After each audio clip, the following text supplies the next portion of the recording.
Welcome back. It is March. It is time for our other opportunity. You know what? I'll get it right eventually. It's time for another opportunity to study the Word of God together. That's why we love this podcast. We just let you know we're flawed people. We're studying flawed people this season on Scattered Disciples. See what I did there? It is the time of month for the lectureship, a time of year. I'm continuing to do it. We'll get there eventually. March. We're studying later this month. I know the Lord will make a way. It's our 60th anniversary. We're so excited for that. We hope that you'll make plans to attend and be there with us for a few days. Maybe come for the alumni dinner and have the opportunity to catch up with old friends and see new people that are all striving to serve God as best as we can. As I have the opportunity to sit down today with my panelists, I have Chase Green for the first time this season, and Wayne is continuing on these few episodes that we're all doing together. We're studying today about James and John, more appropriately known as the Sons of Thunder, which, by the way, all-time greatest nickname ever. No doubt. Like, can you imagine? Those are the Sons of Thunder. I would love that. I mean, I know it wasn't said necessarily as the nicest of things, but that is a really good nickname, as the sound of it at least. Yeah. So as we start with that, let's ask that question. I'm going to give you the episode theme and the question themes of what we're talking about, but this is ambition to apostolic maturity. And then there's passion without humility that becomes a problem, but God transforms both. So, how did the nickname Sons of Thunder reflect their personalities? The first thing that you think about, these must have been really big personalities. I mean, these were guys that, Sons of Thunder, what does that, bring down thunder? They're going to, there's going to be a moment where they say, can we do this? Can we call down thunder? Can we call down fire from heaven? Can we bring the fire from heaven upon? You have these men who clearly, and a younger group of apostles than what we've been studying so far, probably. We've talked about Peter, but a group of younger brothers who together have the character of maybe they were quick to fight. They were quick to jump on something. They were big enough personalities, though, that there was something also about them. But this just makes me think about Luke 9 says when they had time for them to receive him, that they're the ones. Let's call down power from God on heaven to bring down upon these people because they've rejected you. Mm-hmm. You want some people like this on your side, don't you? Who will stand behind you? So I see these individuals as, yes, big personalities, but also someone that you want backing you up. So I think Jesus sees something in these guys that obviously he can use. Maybe they're also they're bodyguards too. I don't know. I think that there might be something to their occupation. Sure. You think about Peter and Andrew, but also James and John are fishermen. Fishermen? Yeah. They're not librarians, yeah. Or something to that nature. Yeah. They're fishermen. And I think about, people that are involved in boating and ships and things like that in ancient days, sailors. Yeah. We don't want to overgeneralize, but sometimes there can be the concept of within sailors and seafaring men and things like that, sometimes some rough backgrounds and things like that. And I think that the expression curse like a sailor is there for a reason. Yeah. And so these would have been hard-working men. Yeah. I could see them being muscled up and strong men. Yeah. And I think probably, like you're saying, very much boisterous in personality. Yeah. And I think that comes out clearly when we get to Luke 9, verses 49 through 56. Talks about how they wanted to bring the thunder, so to speak. Luke 9, verses 49 and following says, "Now John answered and said, 'Master, we saw someone casting out demons in your name, and we forbade him, because he does not follow with us.' But Jesus said to him, 'Do not forbid him, for he who is not against us is on our side.'" So number one, Jesus is having to kind of calm him down on that. And then we take it a step further, verse 51 and following, Luke chapter 9. "Now it came to pass when the time had come for him to be received up, that he steadfastly set his face to go to Jerusalem. and sent messengers before his face. And as they went, they entered a village of the Samaritans to prepare for him. But they did not receive him because his face was set for the journey to Jerusalem. And when his disciples, James and John, saw this, they said, "Lord, do you want us to command fire to come down from heaven and consume them just as Elijah did?" They didn't take kindly to the Samaritans not welcoming Jesus, and they wanted to just disintegrate. Let's disintegrate this. Wild jump Let's end ever. this place, yes. Right. So definitely there's something to these guys' personalities, to say the least. Yeah. Now it is interesting though. I'm trying not to be funny, I promise. But it is funny that there are times where the members act like the Sons of Thunder if you don't go by and say hello to them. They treat you as if you're dead. They don't want to speak to you anymore if you don't. And I think it's like I said, they didn't receive him, and so the disciples say, "Lord, they didn't greet you. We should kill them." That is the craziest. I mean, of all the things to say, like we should go and scold them, we should go and speak to them. No, just kill them. Just get rid of them that way. Now, here's another thing, though. I kind of see the hubris here, where the Sons of Thunder are saying, "Do you want us to call down fire from heaven?" Not, "Lord, will you call down fire from heaven?" This is just one chapter later where we're talking about all of the things that are happening in Luke 8, where Jesus calms the storm. They would have been present to have seen Jesus command the storm to stand still. And yet now they're saying, "Jesus, we've got this. If you need us, we will kill these people for you." I'm sorry. It's the funniest thing the more I think about it, that that's their goal is we will kill anyone who does not greet you the way that they should. And what is amazing to me is we think about John particularly as the apostle of love. And I think we'll probably delve into this in some further questions, but it's mind-boggling to me that you had them go from that to at least John for sure being the apostle of love. Another thing is Matthew 20. Verses 20 through 25, I can't help but think that there's some family pride going on in this family. Matthew 20, beginning in verse 20, it says, "Then the mother of Zebedee's sons came to him with her sons, James and John, kneeling down and asking something from him. And he said to her, 'What do you wish?' She said to him, 'Grant that these two sons of mine may sit, one on your right hand and one on the left, in your kingdom.' But Jesus answered, 'You do not know what you ask.'" I always think about that. The sheep are on the right and the goats are on the left. I can't help but wonder if Jesus had that on his mind when he's like, "You don't know what you're asking if you want one of them to be on the left, you know." Right. But I think there's some pride here within the family also. Yeah, and in, I think it's Mark's account, it just says that they come to him and say, we ask that you grant us what we want. And I'm paraphrasing, but was basically, we want to be on the right and left. And so, the mother does it at one point, they do it at one point, so they've been trained to be this way, right? I mean, from mom, but it's clear, this impulsive character that they have, this, that we can do this, we can call down the fire from heaven, clearly, well, maybe because, we want to be on the right and the left too, we want to be on either side of you. We'll eliminate any problems if that's what it takes. And I think that is actually something that is an interesting quick text takeaway, if you will. Sorry, but people will do anything to get to the top. No matter who they have to hurt, no matter who they have to step over, no matter who they have to, steal from, whatever it is, they'll do whatever it takes to prop themselves up. And maybe in their minds, that's exactly what, all right, God, these people are not greeting you. Do you want us to kill them? Will that do it? Will that get us in your good graces enough to sit on the right and the left of you? And you just can't help but stop and think, like, what changed? And so that's what I want to ask now.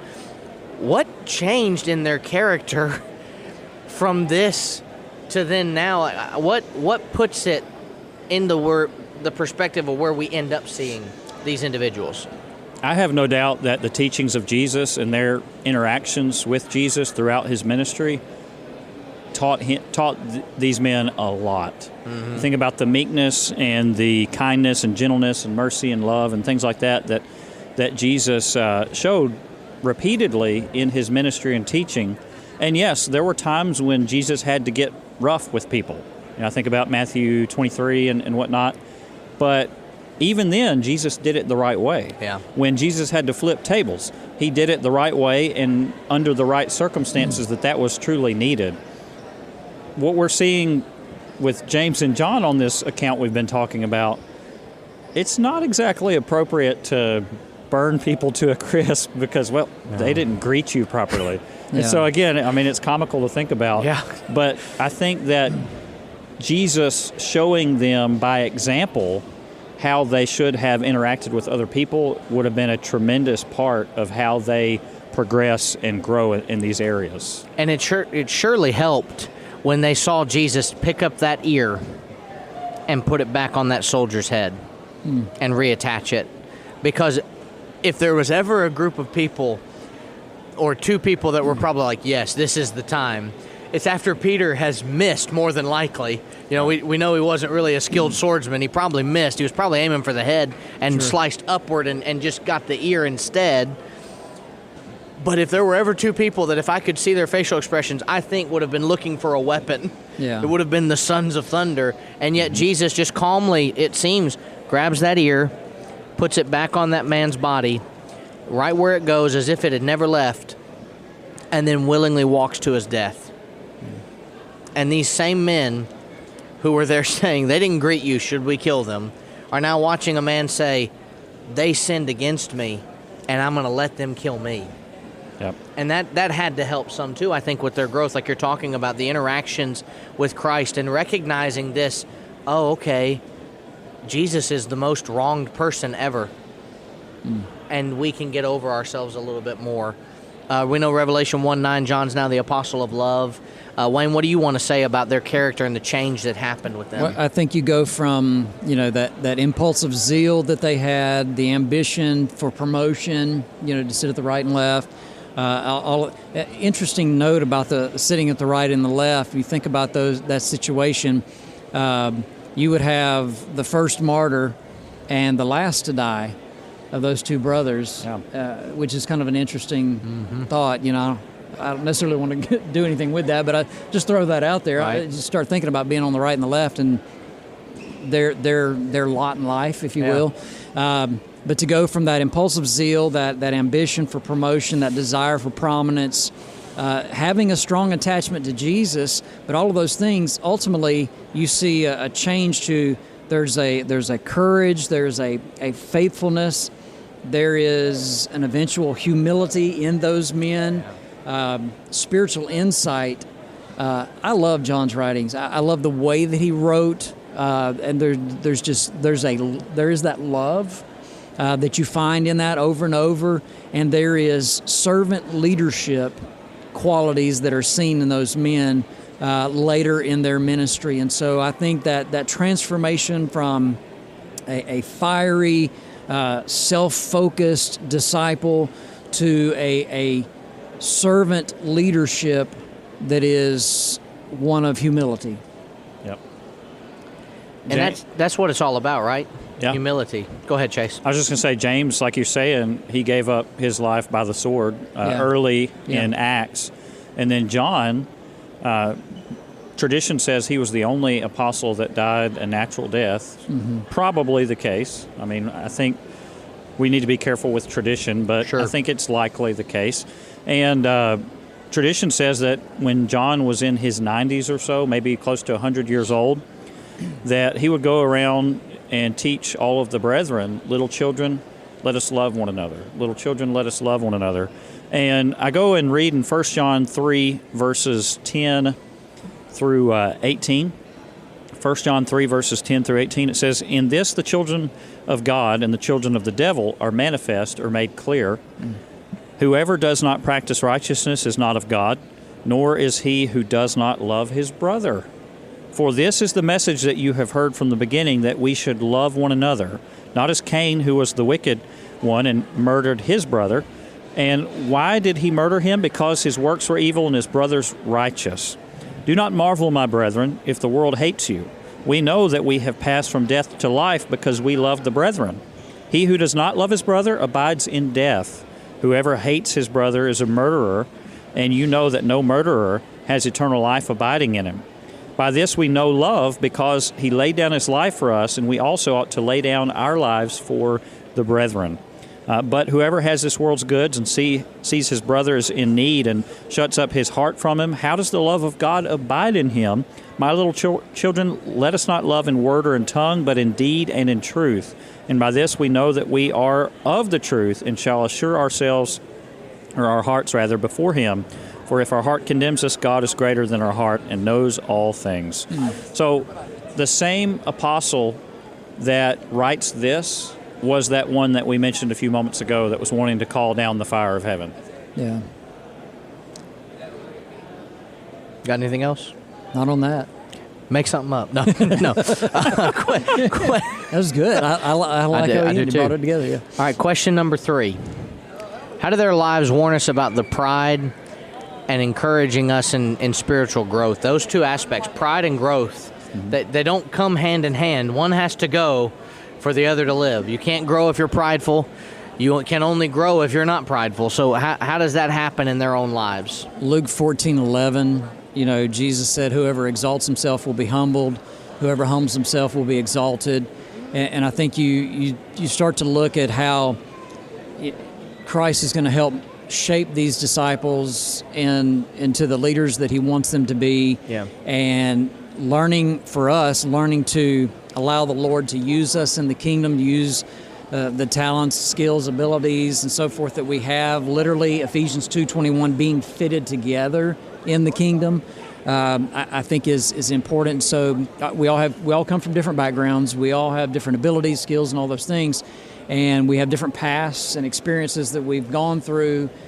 But allowing the Lord to use that in His kingdom, I think that's what we see in their example for us. Chase? Matthew 20, verses 26 through 28, which is same context of James and John's pride from their interaction with their mother that we mentioned earlier. Matthew 20, verses 26 through 28, Jesus teaches us a very important lesson. He says, "Yet it shall not be so among you, but whoever desires to become great among you, let him be your servant. And whoever desires to be first among you, let him be your slave, just as the Son of Man did not come to be served, but to serve, and to give his life a ransom for many." So you were talking about the servant leadership earlier. Jesus is the perfect example of that.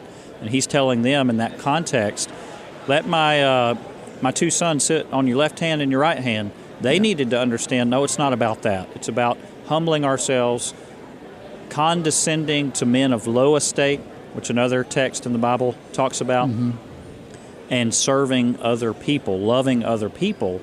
And I believe wholeheartedly that as we notice the progression of James and John, they got that. They finally learned it. Sit at the right and left or at the foot of Jesus. What's better? Right. We know the answer to that, of course, but it is interesting that Jesus did the very thing for them that they were not willing to do for him, which was he got down by their feet. He washed them. John 13:12 through 17. Yeah.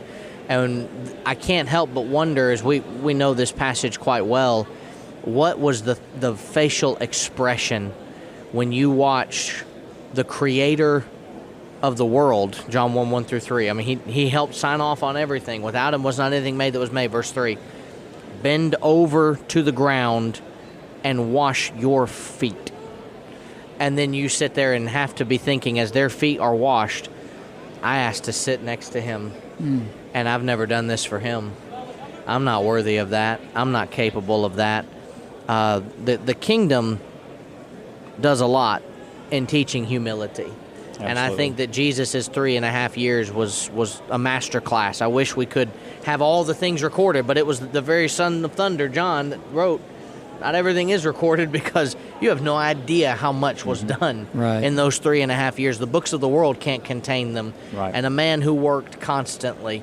Wayne, you have anything else you want to add?